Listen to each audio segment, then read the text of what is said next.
ಅದಕ್ಕೆ ರಿತೇಶ್ ರೈ ಮೇಲೆ ಇದಾಗಿದೆ ಸರ್.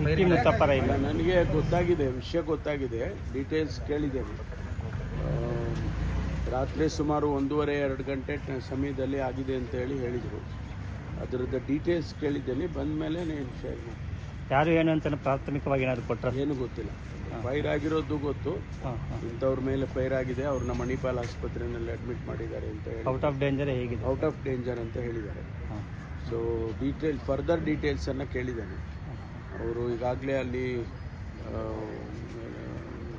ಪೊಲೀಸ್ನವರು ಅಲ್ಲಿ ಎಲ್ಲ ಎಕ್ಸ್ಟ್ರಾ ಫೋರ್ಸ್ ಎಲ್ಲ ಹಾಕ್ಕೊಂಡು ಅಲ್ಲಿ ತನಿಖೆ ಮಾಡೋದಕ್ಕೆ ಎಲ್ಲ ಪ್ರಾರಂಭ ಮಾಡ್ತಾ ಇದ್ದಾರೆ.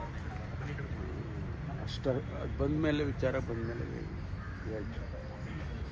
ಕಾನೂನು ಸುವ್ಯವಸ್ಥೆ ಬಗ್ಗೆ ಪದೇ ಪದೇ ಮಾತನಾಡ್ತಾರೆ. ಈ ಥರದ ಫೈರಿಂಗ್ಗಳಾದಾಗ ಮತ್ತೆ ಮುನ್ನೆಲೆ ಬರ್ತದೆ ರೀ. ನಾನು ಏನಾದರೂ ಹೇಳಿದ್ರೆ ನೀವು ಅದನ್ನು ತೀರ್ಚಿ ನಿಮಗೆ ಬೇಕಾದಂಗೆ ಬರ್ಕೊಂತೀರಿ, ಗೊತ್ತಾಯ್ತಾ? ನಮಗೆ ಇವತ್ತು ಈಗ ತಾನೇ ಬೆಳಿಗ್ಗೆ ನನಗೆ ಕಮಿಷನರು ಬ್ರೀಫ್ ಮಾಡ್ತಾಯಿದ್ರು.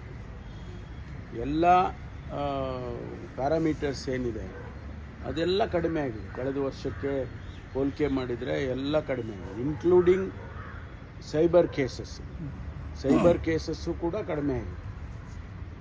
ಲಾ ಆ್ಯಂಡ್ ಆರ್ಡರು ಸರಿ ಇಲ್ಲ ಅಂತ ಅಂದರೆ ಯಾವ ಆಧಾರದ ಮೇಲೆ ಹೇಳೋದು?